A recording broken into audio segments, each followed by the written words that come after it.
Hey everyone, our team just released the June market reports, and I wanted to take a minute to highlight 4 key points that we're watching in the market that you need to be paying attention to. First up is inventory. Inventory has been on a steady climb nationally for several months now, and that's mostly due to suppressed buyer demand rather than an increase in new listings. And that distinction is important because what we aren't seeing is signs of a flood of listings that would negatively impact prices, but rather a continued sidelining of buyers because of low affordability. Current inventory levels are around 38% higher than this time last year, which is a pretty hefty increase. But remember guys, this is still around 40% lower than pre-pandemic levels back in 2019. And all this matters because we're seeing enough of an increase in available inventory to do 2 things. 1, there are beginning to be a few more options available for buyers. And 2, we're seeing a slight decrease in immediate and multiple offer sales, which is having an impact on prices. One final nugget here.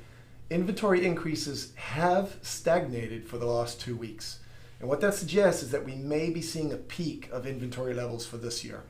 Now, I also know that every market is different and some of you still have lower inventory than last year, but keep in mind that the national market drives the data and the news.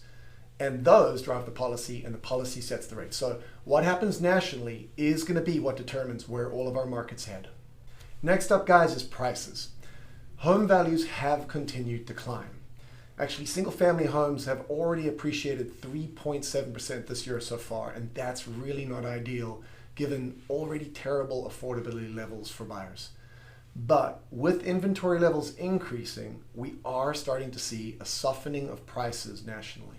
There's every reason to believe that what we see for the remainder of the year is a flattening of price increases. And as we head into the second half of the year, prices always recede following the normal seasonal cycle. So the most likely scenario at this point is that home values actually end the year around flat at the same levels that they started the year.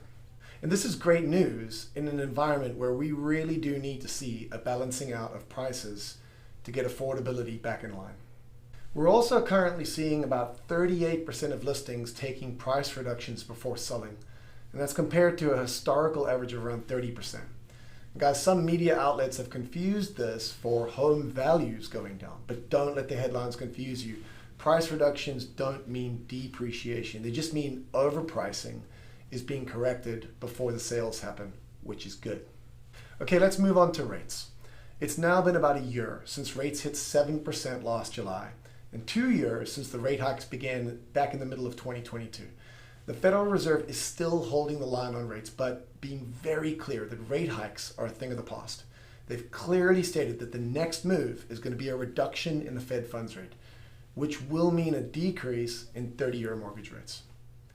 At this point, that likely won't happen until the end of the year or even next spring. And although that's disappointing for anyone waiting for better affordability, in the long run, guys, it's going to likely be the best thing for affordability. We all know that as soon as those rates come down, this is going to be a flood of buying activity, and that's going to drive prices back up. So holding the line is probably exactly what we need. But make sure you understand what that means. Our federal banking system is working to create a recession in housing. They're working to suppress sales. And although this hurts in the short term, and it means sales volume is not what we might hope for, it's probably the healthiest thing that we can be doing to get the market rebalanced. Which leads us finally to sales. Most forecasters predicted we might get back to 5 million sales this year from the 4.1 million last year. This is not likely to happen anymore, and we're almost certainly going to end the year with about 4 million sales again. Because I think it's important to remember that this is down from around 6.2 million sales back in 2022. That's a 30% decrease in sales volume. And that number excites me because of what I know it means about what's around the corner. If your business is holding the line or even flourishing in this obviously suppressed market, you ought to be excited about what's coming when the headwinds we've been working against for the last 2 years begin to recede. It's been a tricky market for a couple of years now, and although we don't know when, we know for sure that the headwinds will die down.